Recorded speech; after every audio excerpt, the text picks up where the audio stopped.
오늘은 식용작물학 기본 강좌 첫 번째 시간입니다. 자, 바로 본론으로 들어가죠. 식용작물학의 이제 전체적인 구성은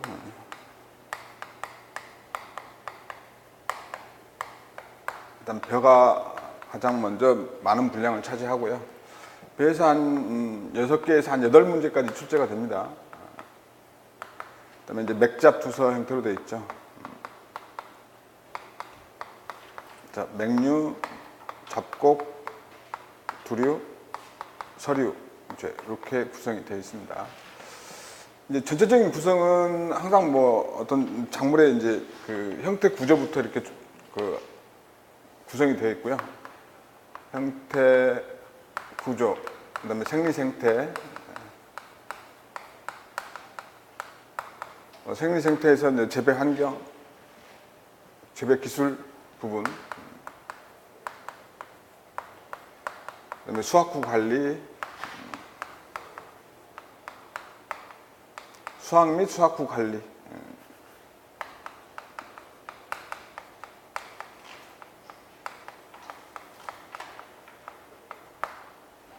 재배 기술에는 이제 여러 가지 이제 재배 방법 등에 관련된 이제 기술이 쭉 되어 있고요.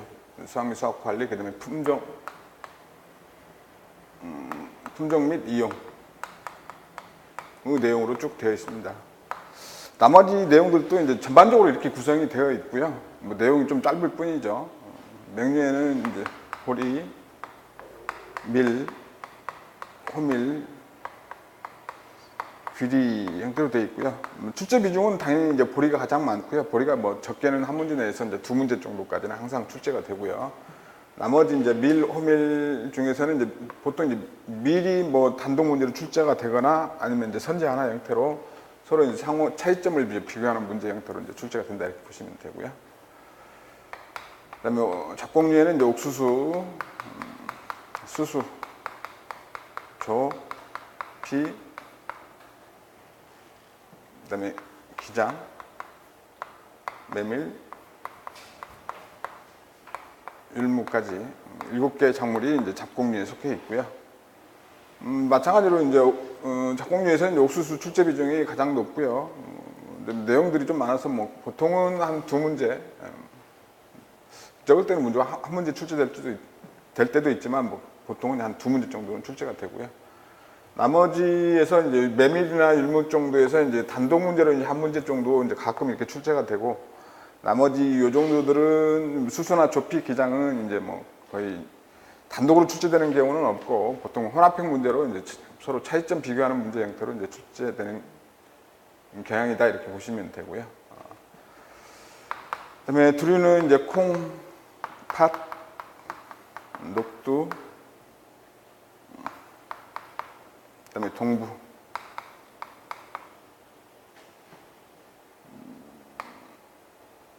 그다음에 완두, 강낭콩, 땅콩. 마찬가지로 이제 7가지 작물이 이제 두류에 속해 있고요. 출제 비중은 당연히 이제 콩이 거의 한 문제 내지 2문제는 반드시 출제가 되고, 이 중에서 이제 단독 문제로는 땅콩 쪽에서 이제 한 문제 정도 출제가 되거나, 나머지들은 이제 거의 혼합형 형태로 선제 하나 정도의 이제 출제 비중을 보인다 이렇게 보시면 되고요. 그다음에 서류에는 이제 감자, 고구마가 있죠.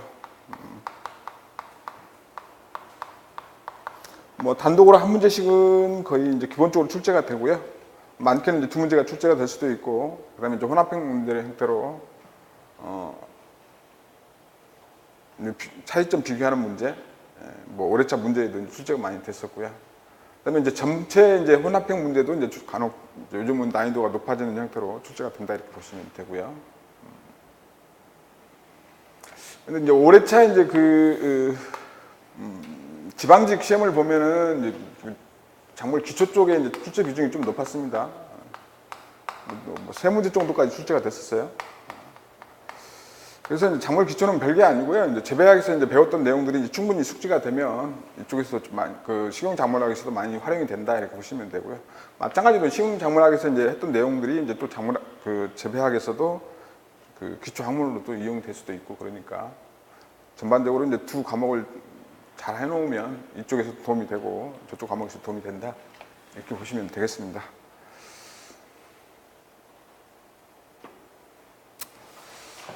자, 13페이지 이제 내용부터 이제 보겠는데요. 이제 작물 기초하고 이제 뒷부분에 이제 밭작물 기초 되어 있는데 이제 그 재배학에서 배웠던 했던 내용들하고 이제 주목되는 부분이 있습니다. 그 부분들은 이제 뭐 좀 가볍게 보고 넘어가고요. 안 봤던 내용들 위주로 좀 공부를 할 거고요. 자, 첫 번째 이제 종자식물의 형태적 특성 이렇게 나와 있는데요. 뭐 시험에 좀 잘 나오는 편이고요. 이제 응용에서도 출제가 비중이 좀 있다 이렇게 보시면 됩니다.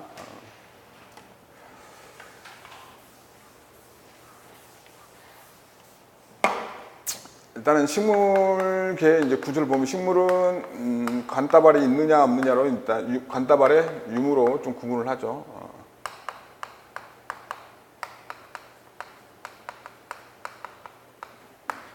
자, 관다발이 없는 식물 종류를 이제 선태식물이라고 하고요. 대표적으로 뭐 이끼류가 있죠. 관다발이 있는 것들은 다시 이제 그 종자가 있느냐 없느냐, 종자식물 또 무종자식물, 종자가 없는 식물. 종자가 없는 식물은 대표적으로 이제 양치식물이 있죠. 주로 이제 포자로 번식하죠. 양치식물은. 자, 종자가 있는 식물은 다시 자, 꽃이 있느냐 없느냐. 꽃이 있는 식물은 이제 꽃이 없는 식물은 민꽃식물이라고 하고요. 보통 이제 그 거시식물들,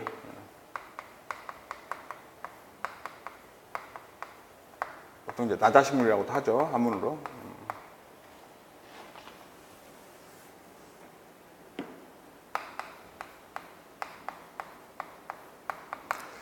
종자가 이제 그 시방 속 안에 있지 않고 나출되어 있는 형태, 나자식물. 보통 이제 우리가 이제 그 목본류 중에 이제 침엽수류들이 주로 나자식물입니다. 그러니까 침엽수냐 화렵수냐의 구분은 이제 입이 넓냐, 이렇게 입이 이제 뼈쪽 그 바늘 모양으로 되어 있냐 형태로 구분하는 게 아니고 이게 나자식물이냐 이제 속시식물이냐에 따라서 침엽수, 화렵수 이렇게 구분합니다. 이제 은행나무를 여러분들이 보면은 입이 넓어서 혹여 이제 화렵수로 착각하기 쉬운데 은행나무 같은 건 침엽수입니다. 은행나무가 침엽수인 이유는 이제 거시식물이기 때문에, 나자식물이기 때문에 침엽수다 이렇게 보는 거고요. 대표적으로 소나무 외에 이제 침엽수 종류들, 소나무, 전나무, 잣나무 이런 종류들이 이제 거시식물, 꽃이 없는 식물들이죠. 그다음에 이제 꽃이 있는 식물은 이제 다시 보통 속시식물들이 이제 꽃이 있죠. 이제 꽃이 있는 식물들은 현화식물이라고 하죠.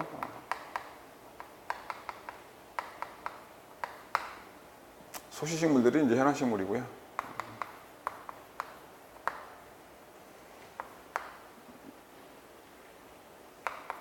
속시식물은 이제 한문으로는 이제 피자식물이라고 하고요. 속식물은 다른 이제 다시 쌍떡잎 식물과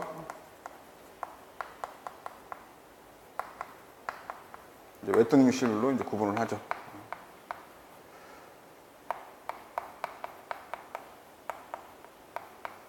자, 그래서 이제 교재에 언급되어 있는 것은 지금 여기 속시식물에 속하는 종자식물이고 속시식물에 속하는 쌍떡잎 식물과 외떡잎 식물에 대한 언급이다 이렇게 보시면 되고요. 그래서 우리가 배우는 작물들의 종류들도 대부분 이제 외떡잎 식물과 쌍떡잎 식물로 좀 구분해서 봐야 되고요. 응용돼서 출제되는 비중이 요즘 좀 높다 이렇게 보시면 되고, 반드시 이제 뭐 작물 종류는 이제 구분해서 아셔야 되고, 그러니까 식용 작물학에 있는 작물들은 외떡잎 식물이 쌍떡잎 식물인지는 반드시 좀 구분을 하셔야 되고, 그 특성, 형태적 특성 등도 구분해서 좀 기억하셔야 된다 그런 내용입니다.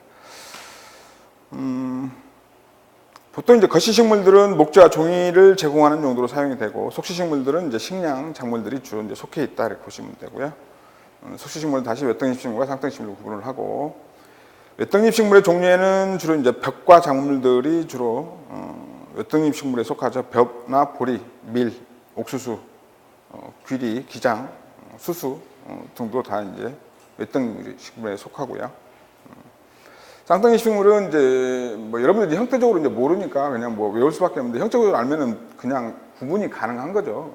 보통 이제 넓은 잎을 가지고 있고 연맥이 이제 수지상, 이제 한문은 수지상이라고 하고 이제 우리말로는 이제 가지 형태로 되어 있는 나뭇가지 형태로 되어 있는 연맥을 가지고 있는 작물의 종류가 주로 쌍떡잎 식물이다 이렇게 보면 되고요. 우리 시홍작물학의 이제 작물 종류에는 이제 콩과 두리들은 대부분이 아니고 전부 다 쌍떡잎 식물이죠. 그다음에 잡곡류의 메밀이 대표적으로 넓은 잎을 가지고 있고 현화식물이죠. 그다음에 감자, 고구마 등은 쌍떡잎 식물이다. 그러니까 직접적으로 이제 쌍떡잎 식물, 외떡잎 식물 이렇게 이제 그 문제 지문에 구성되기도 하지만 작물을 예로 들어서 쌍떡잎 식물과 외떡잎 식물을 구분하는 형태의 문제들이 출제가 간혹 되고 있다 이렇게 보시면 되죠. 떡잎의 수는 뭐 일단은 쌍자립은 2장 떡잎이고요. 외떡잎 식물은 1장. 주로 잎맥 하면은 연맥이라고 하죠. 연맥은 이제 외떡잎 식물은 이제 평행맥, 별을 생각하시면 되죠. 별 잎을 보면 잎이 이렇게 되어 있는데 이렇게 평행한 연맥을 가지고 있죠. 그 다음에 이제 쌍떡잎 식물 같은 경우는 이제 가지상 또는 이제 그물맥이라고 하죠. 잎이 이런 형태로 되어 있고, 자, 이렇게 가지 형태로 연맥이 되어 있는 형태. 근데 뭐 간혹 보면 이제 이렇게 넓은 잎을 가지면서도 물론 은행나무도 그렇지만 층층나무과 이제 잎들을 보면 이제 잎이 이렇게 이제 평행맥인 경우도 있어요. 참고로.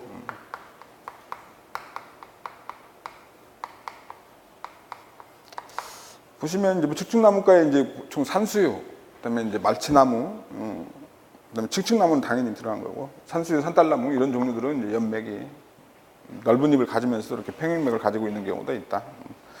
참고로 알아두시고요. 기공은 이렇게 이제 그 외떡잎 식물들은 잎 앞 뒷면에 골고루 분포를 합니다. 그다음에 이제 이렇게 연맥을 가지고 있는 것들은 보통 기공이 잎 뒷면에 주로 많이 분포한다는 것, 잎 뒷면에. 그래서 이제 뭐 연면 시비할 때도 이제 그 흡수 효율을 좋게 하려면 잎 뒷면에 살포하는 게 좋겠죠. 또 이제 뭐 농약 같은 경우도 이행인 같은 경우는 이제 뒷면에 좀 살포하는 게 기공을 통해서 흡수가 잘 된다 이렇게 보시면 되고요. 그다음에 줄기는 이제 그 보통 한문으로는 이제 그 줄기경자 써서 약자로는 이렇게 쓰고요. 이렇게 줄기경자를 쓴다. 줄기의 형태를 보면 이제 안에 이제 해부를 해서 가로로 절편을 해서 봤을 때 모양 형태는 자, 외떡잎 식물은 이제 산재유관 속에요. 자, 이런 형태로 되어 있다. 불규칙하게 분포되어 있다 이렇게 보시면 되고요. 그리고 바깥쪽이 보통 체관부, 안쪽이 이제 물관부 형태로 되어 있고요. 그다음에 이제 쌍떡잎 식물 같은 경우는 이제 보통 가장 바깥측이 이제 표피층이라고 하죠. 표피층. 그다음에 이제 그 안쪽이 피층. 피층과 수를 구분하는 요 층을 이제 관다발 조직이라고 하죠. 이게 이제 바깥쪽이 보통은 체관, 요 안쪽이 물관. 지금 선으로 그려놓은 부분이 여기가 형성층. 보통 이제 부름캐라고 부르는 부분이 형성층이고요. 요 세 가지 기관을 관다발이라고 하죠. 한문으로는 이제 유조직 이렇게 부르고요. 유관속 유조직이 아니고 유조지와 온도 다른 말입니다. 요 관석.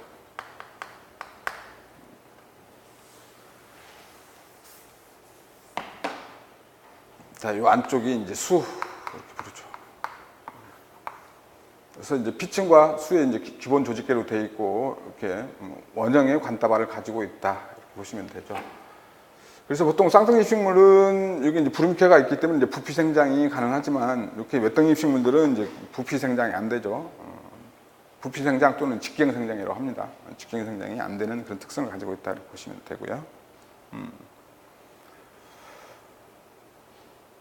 관따발은 이제 환형 또는 원통형으로 배열되어 있고 원형 관따발로 이루어져 있고 두 부분 수, 하, 피층 기본 조직으로 나눠져 있다.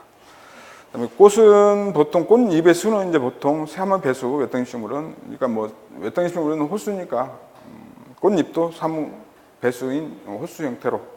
그다음에 이제 쌍둥이 식물은 4 내지 5 배수. 뭐 앞에 것만 봤을 때 짝수로 좀 생각하시면 되고요. 그래서 외덩이 식물은 이제 꽃잎이 3개, 6개 이런 형태로 구성이 되고요. 쌍둥이 식물은 뭐 4개, 8개 이렇게 구성된다 이렇게 보시면 되고요.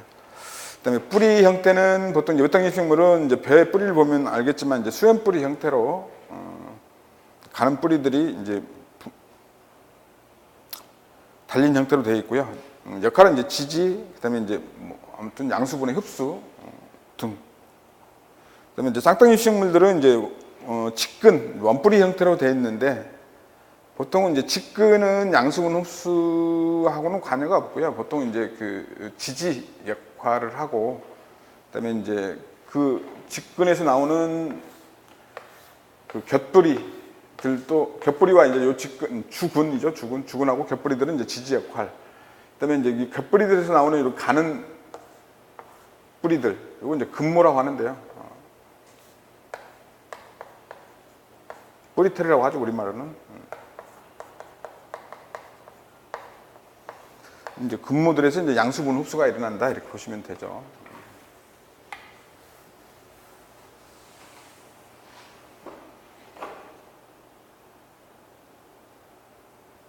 뿌리 중에서도 이제 감자 같은 경우는 이제 줄기가 변해서 된 거고 궤경에 전분을 저장하는 형태로 진화된 식물이고 작물이고 고구마나 사탕물, 순무는 궤근에 전분을 저장하는 형태로 이제 진화된 식물이다 이렇게 보면 되겠습니다. 그다음에 발화 형태를 보면 보통 외떡잎 식물들은 지상 발화형이다 이렇게 보시면 돼요. 지상 발화형 보통 이제 에피길 이렇게 얘기를 하는데요. 그러니까 에피코틸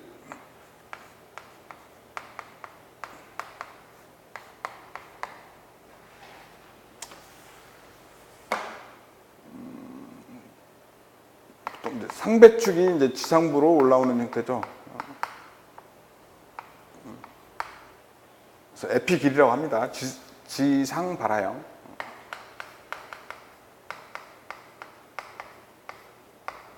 외떡잎 식물들은 이제 발화 형태가 이런 형태고요. 그다음에 이제 쌍떡잎 식물들은 이제 콩을 예로 들면 이제 벼들이 이렇고요. 콩을 예를 들면 하이포길, 하이포코틸. 하배축이 지상으로 추진해서 떡잎을 지상으로 밀어 올려서 발하는 형태. 그래서 이제 이게 지하 발화형이고요.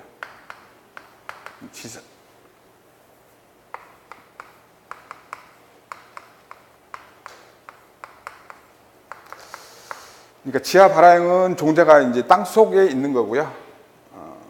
상배축이 지상으로 출현하는 형태다 이렇게 보시면 되고요. 그다음에 지상 발화형은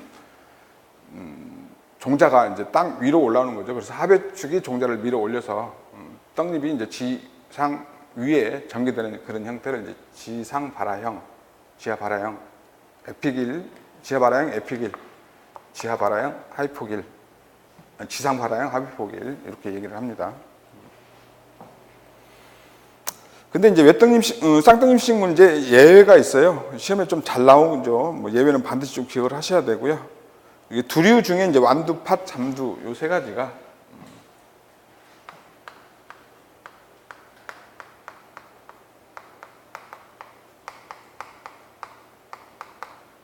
뭐 둘이이면서 지상 발화형이 아니고 이제 지하 발화형이라는 것. 종자가 이제 지하에 남아 있고 상배축이 위쪽으로 올라와서 전개되는 형태다 이렇게 보시면 됩니다. 제가 그림은 14페이지에 그 내용을 그림으로 좀 도시를 해놨으니까 참고해서 보시면 되고요. 그 동그라미 3번부터 줄기 뿌리 구조, 이부 구조, 뭐 기공 내용들은 그 표에 요약되어 있는 대로 다 정리가 되어 있는 거니까 뭐 참고해서 봐두시면 되고, 실제로 중요한 거는 그 13페이지에 있는 표를 좀 염두에 잘 두시고 공부를 하셔야 된다 이렇게 보시면 되고요. 그 14페이지에 이제 그림에 이제 뭐 그 영어로 이제 그 기관들을 설명이 돼 있어서 보면 코틸레도는 이제 그 떡잎을 얘기하는 거고요. 자엽, 떡잎. 레디클은 뿌리를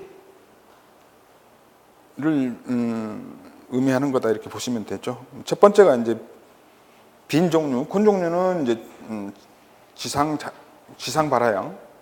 그다음에 이제 그 두류 중에 콩팥, 완두하고 그다음에 옥수수, 벽과의 옥수수, 벼, 기타 이제 그 벽과 작물들은 이제 지하 발화형. 그래서 이제 하배축이 신장을 해서 위쪽에 잎이 전개되는 형태다 이렇게 보시면 되겠습니다.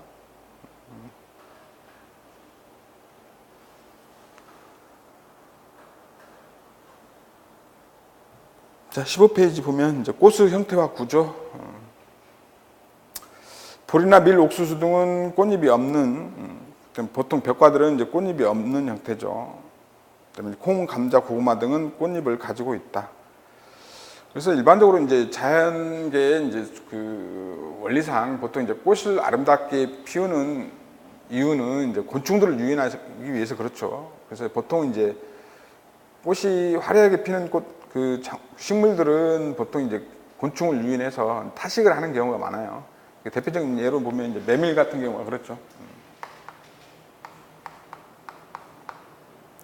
그러니까 화분과 중에 이제 옥수수는 이제 자웅 동주 이화형이니까 이제 그 어찌 타식할 수 있는 그런 기작 때문에 이제 타식을 하는 거고요. 메밀 같은 경우는 주로 이제 양성화이면서 꽃에 의해서 이제 보통 다른 것들은 다 또 축매인데 얘는 이제 풍매죠. 아니 다른 작물들은 이제 풍매인데 얘만 이제 축매죠, 축매. 이것도 참고로 좀 잘 기억하셔야 돼요. 곤충에 의해서 꽃가루가 매게 되는 그런 수분 형태다 이렇게 보시면 되고요.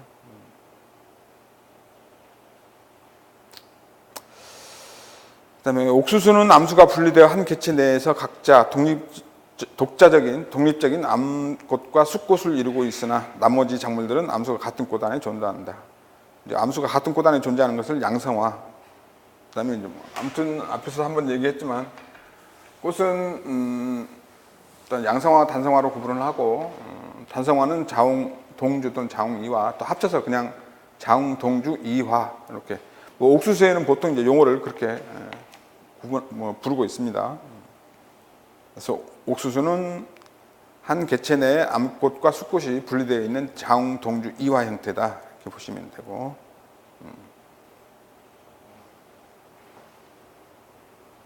작물의 꽃과 열매의 형태상 비교. 쌀은 보통 암술은 거의 하나고요. 수술 개수만 좀 다르죠. 수술이 6개. 맹류는 보통 이제 수술이 3개, 한 개 3개. 4개의 작물 다 개수는 똑같다 이렇게 보시면 되고요. 이제 한 꽃에 한 종자씩이 형성이 되죠. 보통 쌀, 보리, 옥수수까지는 이제 한 꽃에 한 종자가 형성이 되는 거고요. 이제 여러 개의 종자가 이제 이삭을 구성하는 거고요. 한 이삭에는 여러 개의 종자로 구성되어 있다 이렇게 보시면 되죠. 쌀, 보리는 동일하고요. 이제 암수술 개수만 다르죠. 옥수수는 당연히 자웅동주 이화 형태고 한 꽃이 한 종자를 형성하는 형태. 근데 콩이나 감자, 고구마 형태는 좀 다르죠. 콩은 이제 꼬투리 형태로 되어 있죠, 종자가. 한 꼬투리 내에 여러 개의 종자가 형성이 되는 거고, 물론 이제 여러 개의 종자가 형성되려면 배주도 여러 개 형성이 돼 있겠죠. 미리 여러 개 형성되고 그게 다 하나하나 다 수정이 돼서 종자가 형성된다 이렇게 보시면 되고요.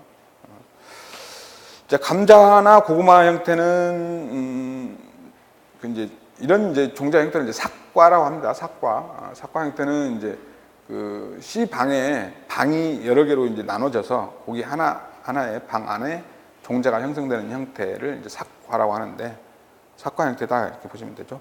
아무튼 한 꽃 안에 여러 개의 종자가 형성되는 형태. 보통 3개 내지 4개 정도의. 이제 고구마 같은 경우는 고구마 같은 경우는 이제 맥꽃과에 속하니까 이제 나팔꽃도 같은 과에 속하니까 나팔꽃 종자를 보면 고구마의 이제 종자고 거의 흡사하니까 뭐 유추할 수 있고요. 감자는 그 이제 가지과에 속하니까 토마토가 가지 이제 감자의 그 열매가 토마토 비슷하게 형성이 돼요. 이제 방울토마토 크기만한 열매가 열리는데 그 토마토의 종실과 같은 형태로 만들어진다 이렇게 보시면 되겠습니다. 토마토의 흔한 과실이니까 방울토마토는 뭐 지금도 이제 뭐 마트에 나오고 있으니까 참고해서 좀 먹을 때 보시면 좋겠어요. 종자의 형성, 꽃의 구조 기본적으로 이제 아는 내용이라 뭐 깊이 설명은 안 드릴게요. 일단은 꽃받침, 꽃잎, 수술, 암술 등으로 되어 있죠. 아무튼 뭐 기본 과정이 이제 암술은 이렇게 되어 있죠. 자, 보통 여기를 이제 주두라고 하죠, 주두.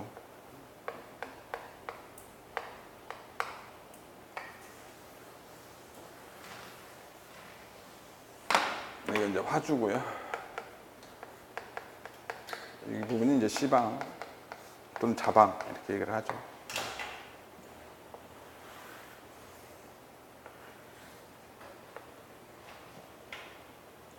이게 이제 약이라고 하고요. 약. 우리말로 이제 꽃밥이죠. 꽃밥을 달고 있는 요거를 이제 화사라고 하고요.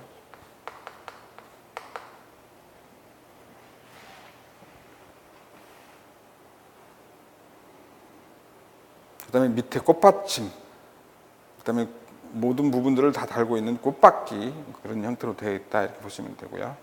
꽃의 생식기관, 수술, 암술 뭐 역할은 뭐 기본적으로 다 아실 거니까. 그 다음에 수정 후 배주는 종자로 발달하고 배주가 종자로 발달하는 거죠. 요 안에 이제 배주의 형태를 보면 이렇게 이제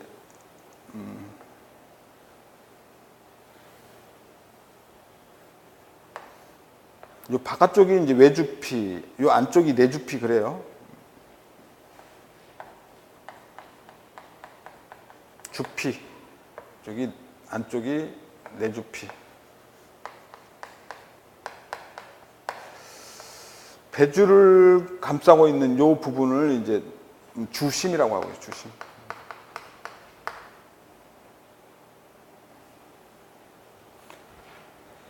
그래서 수정 후 배주는 종자로 발달을 하고 세포는 분열해서 다세포체, 배율을 형성하고 배가 자립해서 영양분 생산이 가능한 어린 식물체로 자랄 때까지 광합성을 해서 독립적으로 생장을 할 때까지 영양분을 공급하는 역할을 하는 게 배유의 역할이다 이렇게 보시면 되죠. 속시식물의 생활 주기는 어제 이제 재배학에서 했던 내용들이 이제 중복된 내용들이니까 세대 교번, 그래서 부자체 세대하고 배우체 세대를 번갈아가면서 생활하는 식물이다 이렇게 보시면 되고요. 중복 수정이 일어나죠. 중복 수정.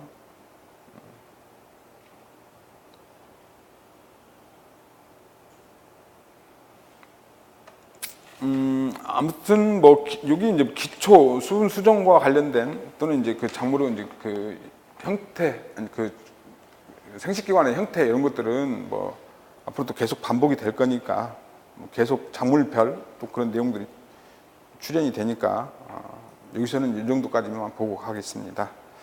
작물의 개량과 첨단 기술. 일단은 전통적인 육종과 분자 육종의 비교해서 우리가 이제 기초 과정에서도 받는 내용이니까 아무튼 전통 육종에서는 보통 이제 그 교잡에 의해서 보통 새로운 변이를 창성을 해서 육종하는 그런 이제 형태다 이렇게 보시면 되고, 분자 육종에서는 그 인위적으로 이제 유전자 재조합을 통해서 주로 이제 새로운 변이를 창성을 해서 품종으로 육성하는 그런 이제 방법들이 이용이 된다 이렇게 보시면 되고, 따라서 이제 분자 육종에서는 이제 가장 큰 이점이 이제 육종 연한이 굉장히 많이 단축이 된다는 그런 특징이 있다 이렇게 보시면 되고, 그다음에 정확한 예상이 가능하다. 어떤 유전자가 발현이 될 건지가 정확하게 예상이 되는 그런 육종 방법이다 이렇게 보시면 되죠. 그다음에 기관 분화, 기관을 이제 분화시켜서 어떤 식물체를 발생시키거나 또는 이제 체세포를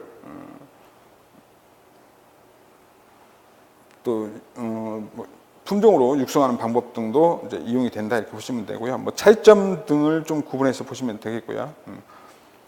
기관 분화는 식물체 여러 조직이나 세포를 광범위하게 이용할 수 있는 그런 방법이고, 식물체 각 기관들을 어떤 하나의 개체로 발생시키는 방법이다 이렇게 보시면 되고요. 자, 그러기 위해서는 아무튼 배양 재료에 이제 여러 가지 호르몬 제 등이 사용이 되고요. 또 사이토키닌, 옥신 기본적으로 배지 내에는 꼭 필요한 그런 호르몬 종류들이다 이렇게 보시면 되고요. 17페이지 기관 분화에는 분열 조직 재료로부터 재생시키는 방법과 일반 조직으로부터 새로운 분열 조직을 유도한 후 이로부터 개체를 재생시키는 방법, 두 가지 방법이 있다 이렇게 보시면 되죠. 기관 분화를 하는 게 뭐 유전자 도입에 가장 많이 사용이 되었고, 현존하는 작물의 개발은 대부분 주로 이 방법을 통해서 주로 증식이 가능한 형태로 산업화되었다 이렇게 보시면 되고요. 체세포 배, 체세포의 세포를 하나의 배로 새로운 개체로 발생시키는 방법이죠. 그래서 식물 조직의 체세포 중에 또는 이제 꽃가루 등의 배양 재료로부터 직접 켈레스 형태로, 켈레스라는 것은 이제 아직 기관이 분화되지 않은 미분화 상태의 이제 세포 조직을 이제 켈레스라고 하는데, 켈레스나 세포를 통해서 경유해서 정자와 같이 완전한 식물체로 만드는 기술이 이제 체세포 배 발생 기술이죠. 체세포 배는 양주성 구조를 가졌다. 양주성이라는 것은 이제 아직 뭐 어떻게 될지를 모른다는 얘기죠. 이쪽 저쪽이 가능한 구조를 가졌다 이렇게 보시면 되고요. 그래서 어미식물과 동일한 균일한 개체를 단기간에 대량으로 증식할 수 있는 방법이기 때문에 종묘의 이제 대량 증식 방법으로 이용되는 게 체세포 배 발생이다 이렇게 보시면 되고요.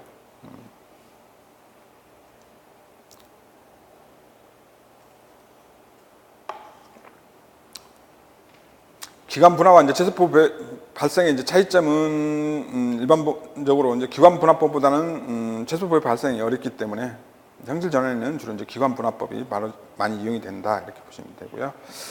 조직 배양 등은 이제 여러 가지 목적으로 사용이 되는데 일반적으로 출제 비중이 좀 있습니다. 기존에 출제가 됐었고요.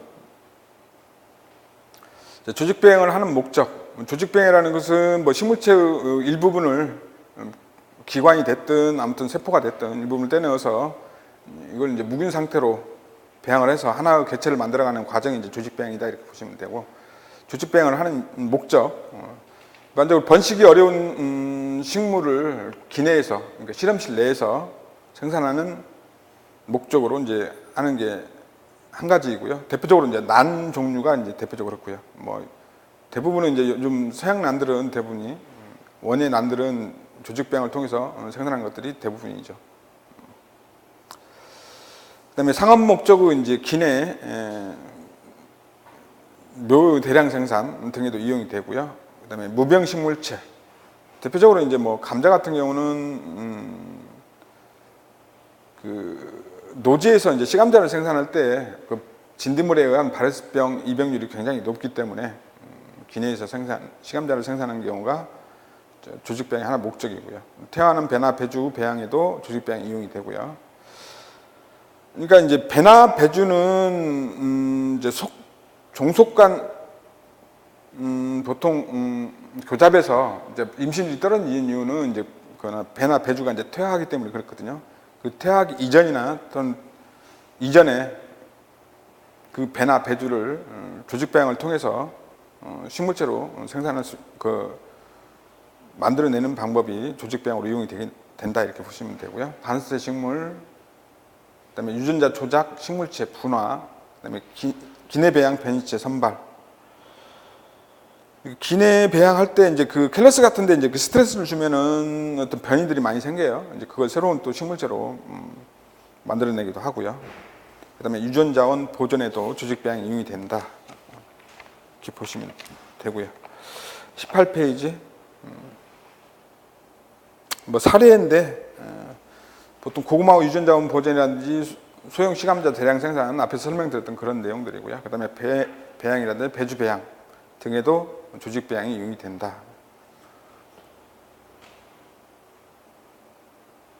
그 비유본에 보면 뭐 말씀드렸던 거예요. 배주 배양은 종간 또는 속간 교잡 후 종자는 형성이 되었으나 그 제대로 성장하지 않고 퇴화돼서 이제 불임되는 경우가 많기 때문에 조직 배양 등이 이제 이용이 된다 이렇게 보시면 되고요. 자, 무병주 식물체 생산 설명드렸었고요. 꽃밥 및 꽃가루 배양. 사실은 이제 꽃밥은 둘 다 이제 그 N 배수체의 생식세포를 이제 배양하는 거거든요. 그러니까 이제 약은 꽃밥은 이제 2N이잖아요. 포자체잖아요. 그 의미가 아니고 이제 꽃밥은 어린 꽃가루라고 생각하시면 돼요. 그러니까 그 좀 성숙된 꽃가루들은 이미 이제 어떤 분화가 돼 있어요. 그렇죠? 분화가 돼 있어서 새로운 식물체 생산이 좀 어렵지만 아직 분화가 덜 된 어린 꽃가루 형태의 꽃밥 배양이 성공 확률이 훨씬 더 높다 이렇게 보시면 돼요. 그래서 뭐 화분 배양보다는 꽃밥 배양이 더 많이 이용이 된다 이렇게 보시면 되고요. 형질 전환의 개념, 형질 전환은 식물이나 동물, 식물뿐만이 아니고 동물에도 많이 이용이 되고요. 미생물의 특정 유전자, 어떤 그 유용 유전자를 가지고 있는 생물들의 특정 유전자를 어떤 대상 생물체에 도입을 해서 새로운 새로운 생물체를 만들어내는 것을 이제 형질 전환이라고 하죠. 이게 외래 유전자를 어떤 생물에 도입을 해서 아무튼 식물이 됐든 동물이 됐든 물론 이제 우리들은 이제 식물 위주로 볼 거지만 도입에 대해서 새로운 형질 발현이 된 식물체를 얻는 것을 이제 형질 전환이라고 한다 이렇게 보시면 되고요. 그 밑줄 친 부분하고 가장 밑에 보면은 식물체에 도입해서 특정 형질을 발현 또는 억제 이렇게 돼 있어요. 그러니까 특정 형질을 발현시키는 것뿐만이 아니고 억제시키는 것도 형질 전환이에요. 그거 좀 주의해서 좀 기억을 해두십사.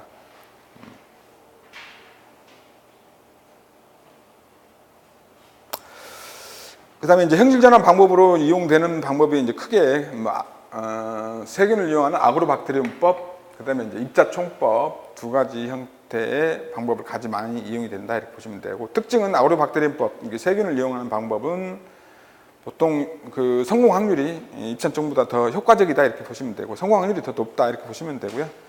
입자총은 사본수는 많아요. 그러니까는 복제되는 수는 많은데, 사본수는 많은데 성공률은 더 낮다 이렇게 보시면 되고요. 이제 세균에는 이렇게 보면 이제 보통 이렇게 간상 세균이라고 하죠. 아그로박테리는 이제 간상 세균이고요. 보통 이제 그 원핵 생물이니까 유전 물질은 이렇게 이제 그 환형으로 되어 있죠. 직선 형태가 아니고요. 이렇게 이제 기본 핵 양체가 있고요. 핵양체라고 하죠. 핵이라고 안 하고요. 핵 막이 없기 때문에. 그다음에 요거 이제 기본 DNA 외에 이제 별도의 이제 그 DNA들을 가지고 있는데 요거를 이제 플라스미드라고 합니다.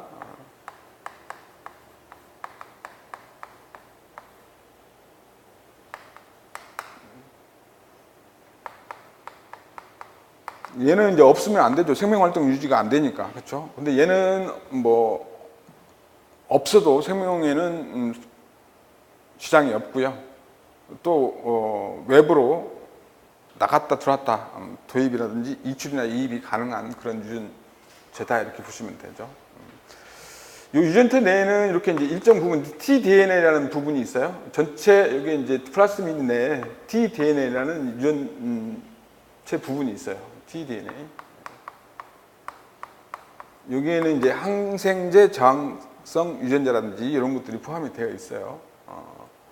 그래서 이제 보통 요 이제 아그로박테리움이라는 요 이제 세균은 식물체에 이제 감염이 되면 거기에 이제 요 유전차를 식물체 유전자 내에 DNA 내에 얘를 이입을 시켜요.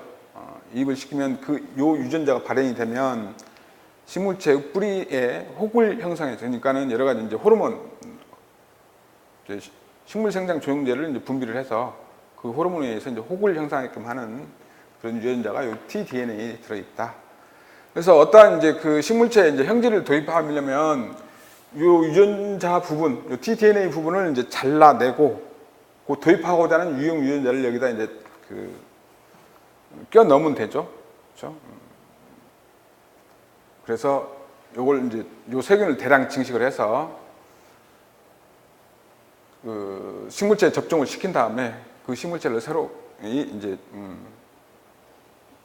그 생육을 시키면 새로운 형질 전환 식물체가 되는 거죠.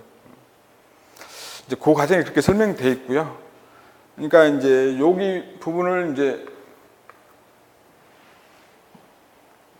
빼낸 다음에 여기를 이제 잘라요.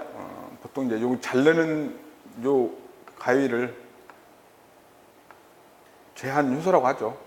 이렇게 점착성 말단을 이렇게 잘라낸 다음에 외부 유형 유전자를 여기다 이제 접착을 끼워 넣어서 다시 이제 그 세균 내에 도입을 시키죠. 세균과 조직병 내에 세균하고 식물체하고 같이 일단은 뭐 이제 얘가 이제 도입됐는지 안 됐는지를 이제 봐야 되죠. 그러면 이제 뭐 항생제라든지 이런 것과 같은 항생제가 들어있는 이제 배지 내에서 생육을 시킨 다음에 도입이 됐는지 안 됐는지를 확인하고 도입된 것들만 이제 이용을 해야 되는 거죠. 식물체하고 같이 배양을 해서 식물체가 감염되게끔 한 다음에 아까 말씀드린 대로 이제 새로운 식물체로 증식을 해내면 형질 전환된 식물체가 생산이 된다 이렇게 보면 되죠. 그림으로 이제 과정이 잘 설명되어 있으니까 그렇게 보시면 되고요. 그래서 보통 이제 운반체로 사용하는 게 보통 아그로박테리움 벡터라고 하죠. 운반체 또는 벡터. 그래서 아그로박테리움 내에 있는 플라스미드 내에 tDNA 영역을 잘라낸 다음에 외부 유형 유전자를 분리해서 이제 똑같은 제한 요소가 사용이 되겠죠. 잘라낼 때도 사용이 되고 외부 유전자를 분리할 때도 사용이 되고 그래서 도입을 시킨 다음에 연결을 시킨 다음에 세균 내에 다시 삽입을 시켜서 식물세포에 감염이 되면 그 식물세포에 유형 유전자가 도입이 되고 배지 내에서 배양 선발한 다음에 새로운 식물체로 형질 전환된 새로운 식물체로 생산해내는 것이 아그로박테리움법이다 이렇게 보시면 되고요. 그다음에 이제 입자총법은 이제 벡터로 도입하는데 주로 이제 입자총을 사용하는 거죠. 그래서 유형 유전자를 이제 텅스텐 같은 그런 이제 아주 조그만한 그 쇳덩어리 입자에다가 피막 형태로 입힌 다음에 식물체에 이제 뭐 식물체가 됐든 이제 그 어떤 세포 덩어리가 됐든 고압 분사하게 되면 그 식물체에 그 유전자가 도입이 되는 거죠. 근데 성공 확률은 적다. 사본수는 많지만 그래서 배양 선발을 해서 유형 유전자를 가진 새로운 식물체를 생산하는 방법이 입자청법이다 이렇게 보시면 되고요. 그러니까 식물체에 도입할 때 이제 세균을 사용하느냐, 아그로박테리움과 같은 세균을 사용하느냐, 입자총을 사용하느냐 방법이 다르다. 차이점만 좀 기억하시면 되고요.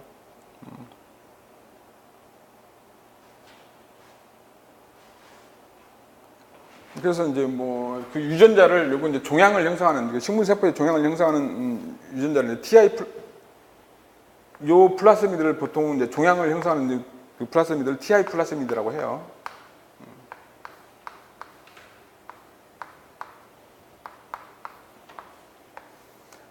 튜머로 인듀싱 그래서 이제 뭐 혹이라는 뜻이에요. 혹을 형성하는 유전자 플라스미드 이렇게 얘기를 하면 되겠죠.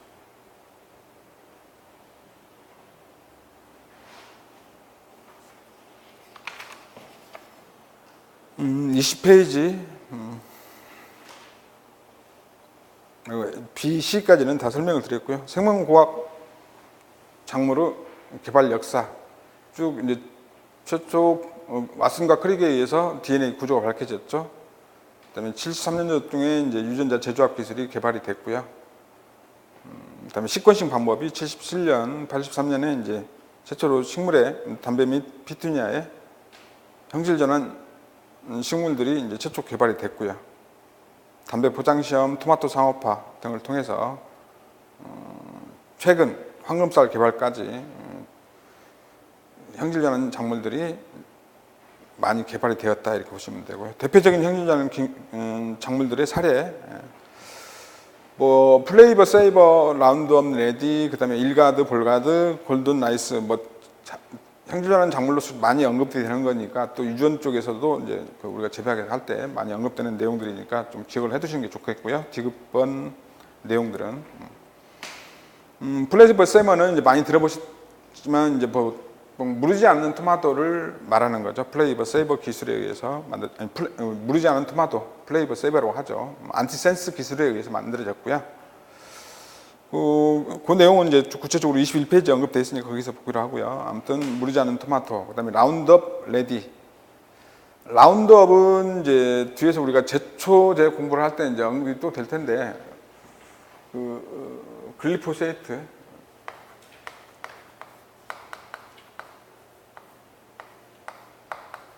이제 보통 이제 농약명이 보통 일반명이 있고요.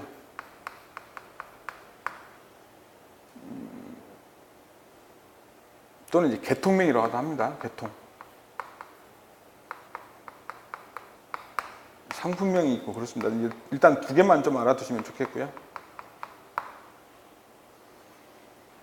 이제 일반명, 계통명은 이제 화학 구조를 어느 정도 이제 화학 구조에 들어가 있는 이제 그 원소들을 어느 정도 암시하면서 지어진 이름이 일반명이다 이렇게 보시면 되고요. 그러니까는 정확하게 이제 어떤 계통의 이제 농약인지를 알 수 있는 그 명칭이 이제 일반명 또는 계통명이라고 하고요. 상품명은 그냥 농약 회사에서 지어진 이름이에요. 상품 출하하기 위해서 지어진 이름이다. 예를 들면 상품명은 뭐 잡초를 다 죽이는 이름 같은 건 싹쓸이 뭐 다 잡아 해충 같은 경우는 뭐 이런 식으로 있는 게 상품명이다 이렇게 보시면 되고요. 일반명, 계통명은 이제 만약에 유기인 계통 같은 경우는 이제 뭐 포스라든지 이런 이름이 들어가 있는 포스파미드라든지 뭐 이런 식으로 어느 정도 이제 그 주 사충 성분을 암시하면서 장명된 이름이 이제 일반명 또는 계통명이다 이렇게 보시면 돼요. 그래서 이제 무슨 얘기를 하려고 그러냐면 글리포세이트는 보통 이제 그 일반명이에요. 계통명 일반명이고 라운드업은 상품명이라는 얘기죠. 라운드업이 이제 글리포세이트를 의미하는 거다. 글리포세이트는 이제 비센터스성 제초제예요.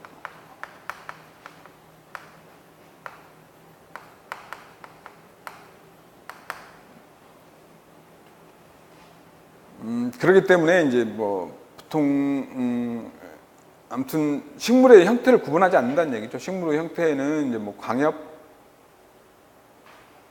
그 벽과 방동사니까 이렇게 세 개로 구분하는데 구분 없이 다 죽인다는 얘기니까 모든 잡초를 다 죽일 수 있는 그런 이제 제초제가 이제 비선택성 제초제다. 그래서 라운드업 레디는 이제 다국적 기업인 몬산토가 개발한 제초제 저항성 콩 상품화, 콩을 상품화한 형질 전환 식물이다 이렇게 보면 형질 전환 작물 라운드업 레디. 무슨 얘기냐 그러면 이제 그 라운드업 레디는 그 비선택성 제초제에 죽지 않는 거죠, 그렇죠? 그러니까 이제 콩 포장에 이 라운드업 레디를 살포를 하게 되면 콩만 살고 그 외의 식물들은 다 죽는 거죠. 이제 그런 약품이 이제 라운드업 레디, 아니 그 콩이 라운드업 레디다 이렇게 보시면 되고요. 그러니까 라운드업 레디는 제초제 저항성이에요. 제초제 저항성 콩 이렇게 좀 기억을 해두셔야 되고, 일가드 플러스는 내충성 옥수수, 그다음에 볼가드는 내충성 목화, 골든 라이스는 이제 비타민 A. 보통 비타민 A는 보통 이제 누런 색소를 가지고 있는 부분에 많이 포함되어 있는 그 성분이고요. 그래서 이제 보통 고구마에도 아주 이제 누런 고구마 있죠. 이런 것에 많이 들어있는 성분 비타민 A가 강화된 누런 쌀, 황금쌀 등이 이제 최근에 개발이 된 형질 전환 작물이다 이렇게 보시면 되죠.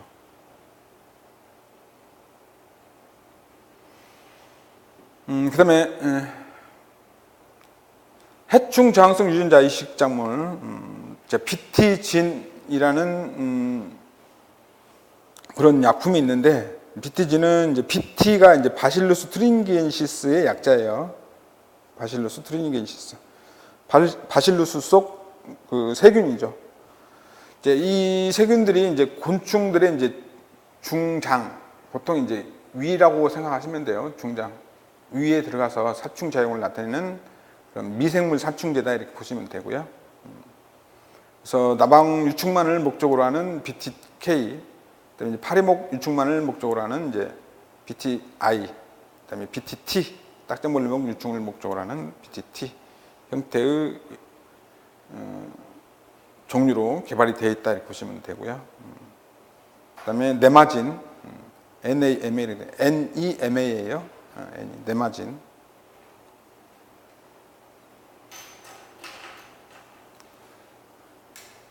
선충 방제 목적으로 개발이 된 약품이다 이렇게 보시면 되고요.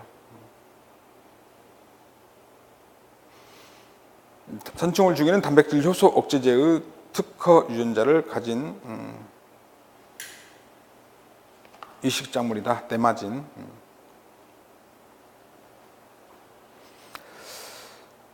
제초제 저항성 유전자 이식 개발,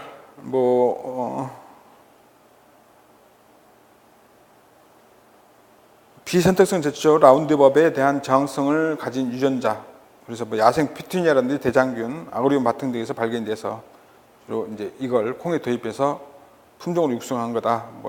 앞에서 설명드렸던 내용이 전반적으로 들어있고요. 그다음에 이제 5번 동그라미 5번 보면 이제 영양 성분이 다른 유전자 이식 작물에는 이제 카놀라가 있는데, 카놀라는 유채 종류죠. 유채, 브라시카 나프스, 유채의 학명이고요. 카놀라 종자는 식품 세제 생산에 사용되는 그 유채유, 그러니까 보통 유채는 이제 기름 짜는데 많이 사용이 되잖아요. 사용되는 포화지방산인 라우르산 생산의 유전자 조작으로 이루어진 작물이다 이렇게 보시면 되고요. 유전자 변형 농산물. 그 대표적으로 이제 플레이버 세이버는 이제 안티센스 기술에 의해서, 이제 안티센스 기술이라는 것은 이제 mRNA, 이제 전사죠. RNA, 전사에 의해서 만들어진 mRNA에 상부적으로 결합되는 그 cDNA를 결합시켜서 그 mRNA가 번역되지 못하게끔 해서, 그러니까 이제 무르는 유전자가 번역되지 못하게끔 해서 무르지 않는 토마토가 개발된 게 이제 플레이버 세이버다 이렇게 보시면 되고요. 박테리아의 DNA 이동 방법은 좀 쉬었다가 이해가 하겠습니다.